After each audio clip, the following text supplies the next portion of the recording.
যে ঘটনাটা প্রেক্ষাপটে আল্লাহ তাআলা আয়াতে কারিমা নাযিল করেছেন, এই ঘটনাটাকেই বলা হয় শানে নুজুল। অর্থাৎ যে কারণে, যে অবস্থাতে, যে ঘটনাক্রমে, যে ঘটনার কারণে এই আয়াতে কারিমা নাযিল হয়েছে, সেই ঘটনাটাকে, সেই অবস্থাটাকে বলা হয় শানে নুজুল। আমরা আয়াতে কারিমা প্রথমে শানে নুজুল শুনব। এই আয়াতে কারিমাগুলি কেন আল্লাহ তাআলা নাযিল করলেন, তার কারণ কি, অবতীর্ণ তিনি কেন করলেন, সেটা আমরা আগে আলোচনা করব। তারপর আমরা আয়াতে কারিমার তরজমা শুনব। তারপর সময় ফেলে আয়াতে কারিমার প্রাসঙ্গিক অর্থাৎ তাফসীর, ব্যাখ্যা, বিশ্লেষণ শুনব। আল্লাহ তাআলা আমাদেরকে ধৈর্যের সাথে বলার এবং শোনার তৌফিক দান করুন। সকলে বলেন আমিন। মুহতারাম হাজিরিন, আয়াতে কারিমা কেন নাযিল হলো, আমরা সে আলোচনার দিকে যাচ্ছি।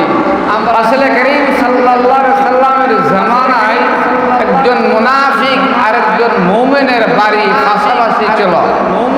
একজন মুনাফিক আর একজন মুমিনের বাড়ি পাশাপাশি ছিল।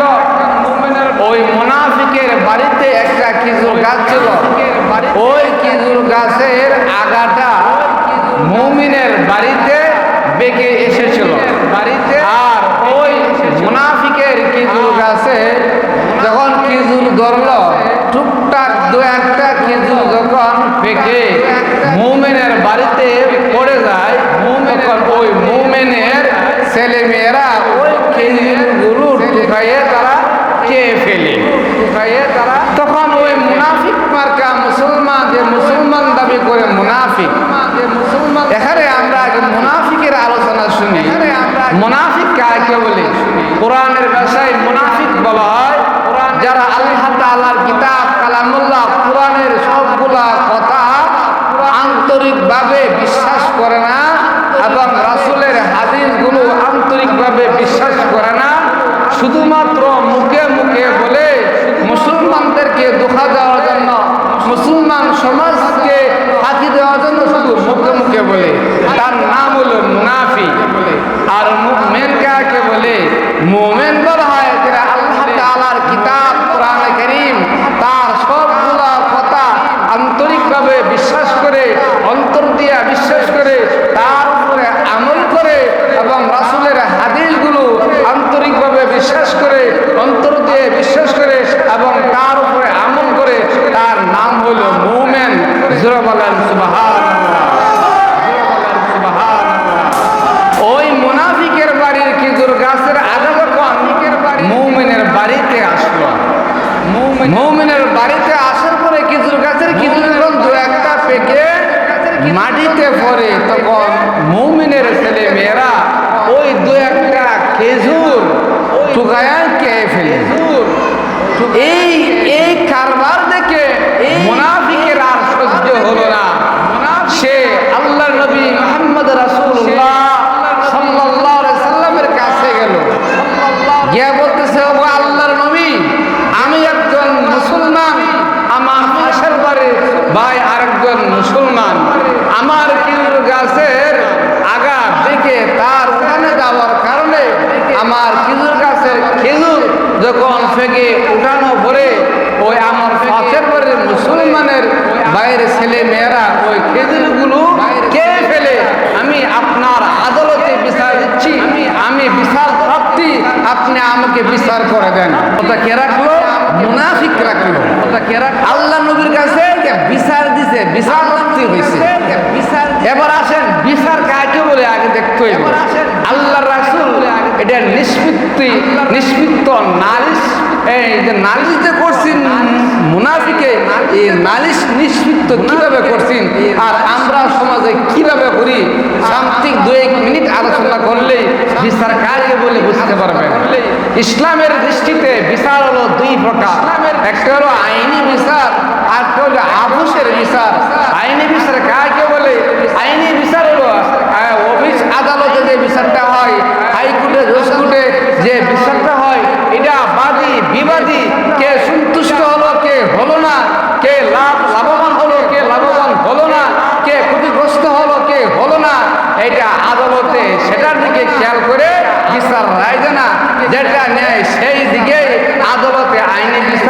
দেয়া থাকে, সেটার নাম হলো কি আইনি বিচার। সেটার নাম হলো কি আরেকটা বিচার হলো আফুসের বিচার।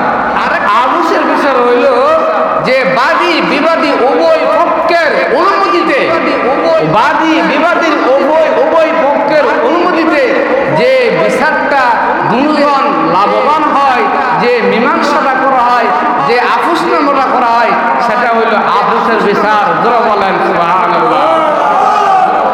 তবে আফুসের বিচারের জন্য শর্ত হইল বাদী বিবাদীর অনুমতি নিতে হবে এবং তাদের ইজাজত দিতে হবে এবং তারা যাতে উভয় পক্ষ সন্তুষ্ট থাকে, উভয় পক্ষ সন্তুষ্ট চিত্তে, বাদী বিবাদীর উভয় পক্ষের সন্তুষ্ট চিত্তে যে বিচারটা করা হয় তাদের অনুমতিতে, সেটা হলো আফুসের বিচার।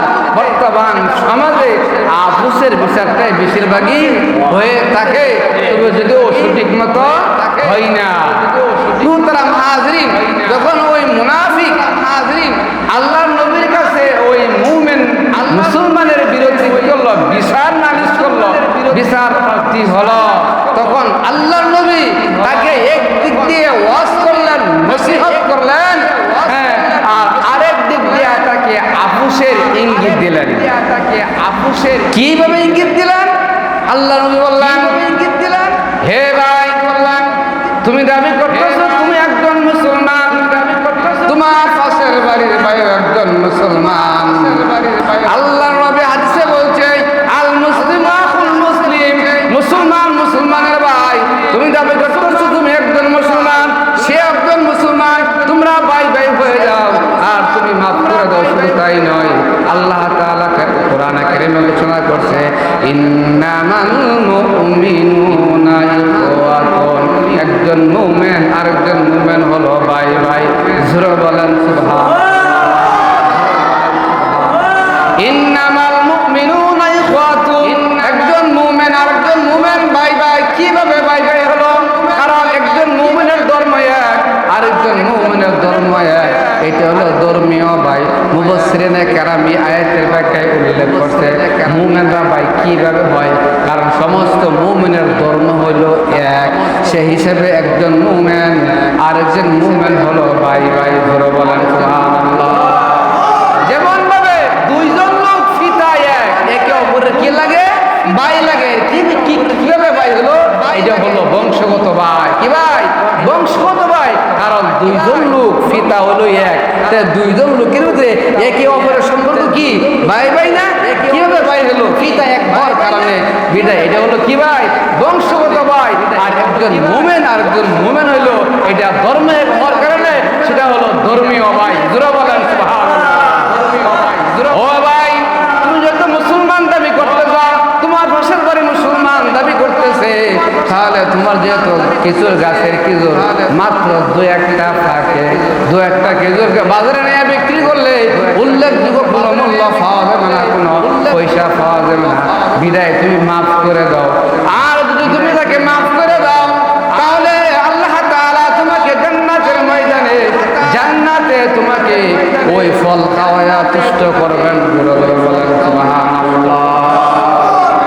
আমার কথা কি আপনারা বুঝতেছেন? মুনাফিক যখন বিচার দাবি করলেন আল্লাহ নবীর কাছে মুসলমানের বিরুদ্ধে, তখন আল্লাহ নবী বললেন ভাই তোমার গাছের খেজুর দু একটা থাকে, এটিতে বিক্রি করলে অনেক সম্পদ পাইতে না, মূল্য পাইতে না, টাকা পাইতে না, দু এক টাকা পাইলে পাইতে পারো, এটা তো কোনো কিছুই নাই। যেহেতু তুমিও মুসলমান, সেও মুসলমান, তার ছেলে সন্তান চেয়ে ফেলে, তারা তুমি মাফ করে দাও। যদি মাফ করে দাও তাহলে আল্লাহ তাআলা তোমাকে জান্নাতে ফল খাওয়ায়া তুষ্ট করবেন, সন্তুষ্টি করবেন। জোরে বলেন সুবহানাল্লাহ। তখন ওই মুনাফিক বলল, ও আল্লাহর নবী, আপনি বলতেছেন যে আমার দু একটা খেজুর বিক্রি করলাম, উল্লেখযোগ্য কোনো মূল্য পাইব না, টাকা পাইব না, তবে ওই উল্লেখযোগ্য না পাইলে কিন্তু এটাতে আমি নগদ পাইতেছি। আর আপনি যে বলতেছেন তাকে আমি মাফ করে দিলে জান্নাতি ফল আমাকে খাওয়াবে, সেটা হলো বাকি। আমি বাকির আশায় নগদ ছাড়তে রাজি না। জোরে বলেন না। কথা বুঝতেছেন নি? আল্লাহ নবী যে বলছে তুমি যদি মাফ করে দাও তাহলে তোমাকে জান্নাতে আল্লাহ তাআলা জান্নাতি ফল খাওয়ায় তোমাকে সন্তুষ্ট করবেন, তুমি তারে মাফ করে করে দাও। ওই মুনাফিক বলল কি, ওগো আল্লাহর নবী, আপনি যে বলতেছেন আমি তাকে মাফ করে দিব, কিভাবে? আমার টাকা অল্প হলেও, আমার পয়সা অল্প হলেও, আমার খেজুরের মূল্য অল্প হলেও, খেজুর দু একটা হলেও আমি সেটা পাইতেছি নগদ। আর আপনি যে বলতেছেন জান্নাতে ফল খাওয়াই আমাকে তুষ্ট করব, সেটা হলো বাকি। আমি ওগো আল্লাহর নবী, আমি বাকির আশায় নগদ ছাড়তে রাজি না। জোরে বলেন নাউযুবিল্লাহ। আল্লাহ নবী বুঝতে পারলেন উনি যে মুসলমান দাবি করছে, বটে সে মুসলমান না, সে হলো মুনাফিক। সে হলো মুনাফিক, সে মুখে মুখে মুসলমান দাবি করে, কিন্তু তার কার্যকলাপ, তার আমল আখলাক, তার আয় চরিত্র, সে মুমিন মুসলমানের না। জোরে বলেন নাউযুবিল্লাহ। জোরে বলেন। তখনই আল্লাহ তাআলা এই আয়াতগুলা নাযিল করলেন। কোন আয়াতগুলা? যে আয়াতগুলো আমি আপনাদের সম্মুখে সূরাতুল আলার 9 নম্বর, 10 নম্বর, 11 নম্বর, 12 নম্বর, 13 নম্বর আয়াতগুলো তেলাওয়াত করেছিলেন। কেন নাযিল করলেন? ওই যে আল্লাহর নবী ওই মুনাফিককে ওয়াজ করেছিলেন, আর এক দিক দিয়া মীমাংসার আফুসের ইঙ্গিত দিয়েছিলেন।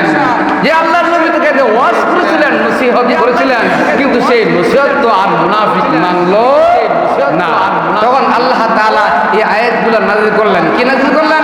ফাযাক্কির ইন নাফাতিয যিকরা সায়াযাক্কারু মান ইয়াখশা ওয়া ইয়াতাজান্নাবুহাল আশকাল্লাযী ইয়াসলান নারাল কুবরা সুম্মা লা ইয়ামুতু ফিহা ওয়া লা ইয়াহইয়া কাদ আফলাহা মান তাযাক্কা ওয়া যাকারা ইসমা রাব্বিহি ফাসাল্লা।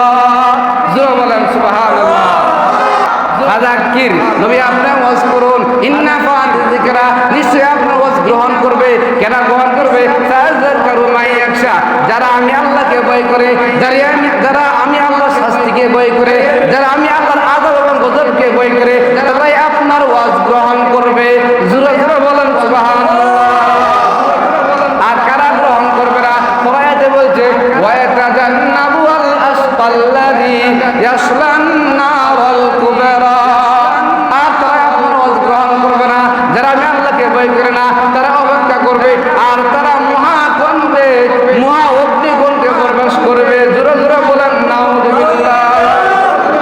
যারা আপনার নবীজি, ওগো নবীজি, যারা আপনার ওয়াজ গ্রহণ করবে না, যারা আপনার নসিহত গ্রহণ করবে না, তারা অপেক্ষা করবে, আর তারা মহা অগ্নিকুণ্ডে প্রবেশ করবে, অর্থাৎ তারা জাহান্নামে যাবে।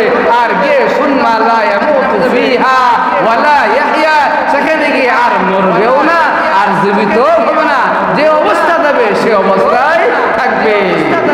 এরপরে বলছে কাদ আফলাহা মান তাযাক্কা, আর তারাই সফল যারা আপনার ওয়াজ গ্রহণ করেছে, যারা আপনার নসিহত গ্রহণ করেছে, এবং আমি আল্লাহকে ভয় করেছে, আমি আল্লাহর গজব ভয় করেছে, ভয় করে তার আত্মা শুদ্ধি লাভ করেছে, তারাই হলো সফল।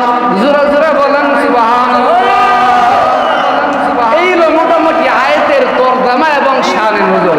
এবার আসেন একটু বিশ্লেষণ ব্যাখ্যার মাধ্যমে আমরা এখন আসি। আল্লাহ তাআলা প্রথম আয়াতে কি বলছে? ফাযাক্কির, আপনি ওয়াজ করুন, আপনার নসিহত করুন। ওয়াজ বন্ধ করা যাবে না। ওয়াজ একদল গ্রহণ করবে, আরেক দল গ্রহণ করবে না। যে দল গ্রহণ করবে তারা হবে জান্নাতি দল, আর যে দল ওয়াজ গ্রহণ করবে না তারা হবে জাহান্নামী দল। জোরে বলেন নাউযুবিল্লাহ। ফাযাক্কির, আপনি ওয়াজ করুন। ইন্না ফাতিয যিকরা, নিশ্চয় ওয়াজ ফায়দা দিবে। আপনার নাও আরেকজনের হবে, একার না হোক অপরজনের হবে, একজন না একজন ওয়াজ গ্রহণ করবে। কারা ওয়াজ গ্রহণ করবে এটার ব্যাখ্যা করতে গিয়া মুফাসসিরিন কেরাম উল্লেখ করছে তাফসীরে, সায়াযাক্কারু মান ইয়াখশা, যারা আমি আল্লাহকে ভয় করে। এখন যদি প্রশ্ন করি আপনাদেরকে, আপনারা আল্লাহকে ভয় করেন কিনা? আপনারা এক বাক্যে বলবেন হ্যাঁ, আমরা সবাই আল্লাহকে ভয় করি। কথা বলবেন না বলবেন? আপনারা যদি বলি আপনারা কি আল্লাহকে ভয় করেন, আপনারা বলবেন হ্যাঁ আমরা আল্লাহকে ভয় করি। ভাই এটা ভয় না, ভয় করি। এই ভয় করার নাম ভয় না। ভয় কাকে বলে? ভয় বলা হয় ওই ভয় যে ব্যক্তি যে কাজ করলে আল্লাহ তাআলা আমাকে আযাব দেবে এবং গজব দিবে, এই কাজ না করার নাম হলো ভয়। আর যদি মুখে বললাম আমি আল্লাহকে ভয় করি, কিন্তু নামাজ পড়লাম না, আমি আল্লাহকে ভয় করি, আমি সুদের কারবার করলাম, আমি আল্লাহকে ভয় করি, আমি ঘুষের কারবার করলাম, আমি আল্লাহকে ভয় করি, আমি হারাম খাইলাম, আমি আল্লাহকে ভয় করি, নামাজ পড়লাম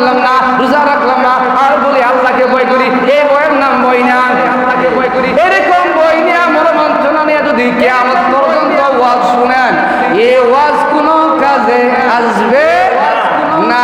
কোন বয়ে কাজে আসবে? কোন নামাজ না পড়লে জাহান্নামে যেতে হবে, কত বড় বয়ের কথা। এই বয়ের কথা শোনার পরে যদি কোনো ব্যক্তি নামাজ আর না ছাড়ে, আর সে যদি ওয়াজ শুনে, তাহলে এই ওয়াজ শোনাটা তার কাজে লাগবে। আর যদি এই কথা শোনার পরেও যে নামাজ না পড়লে জাহান্নামে যেতে হবে, আল্লাহ শাস্তি দেবে, এরপরও নামাজ পড়ে না, সুদের কারবার করলে জাহান্নামে যেতে হবে, এটা শোনার পরেও যদি সুদের কারবার ছাড়লো না, ওই ঘুষ খেলে জাহান্নামে যেতে হবে, এই কথা শোনার পরে যদি ঘুষের কারবার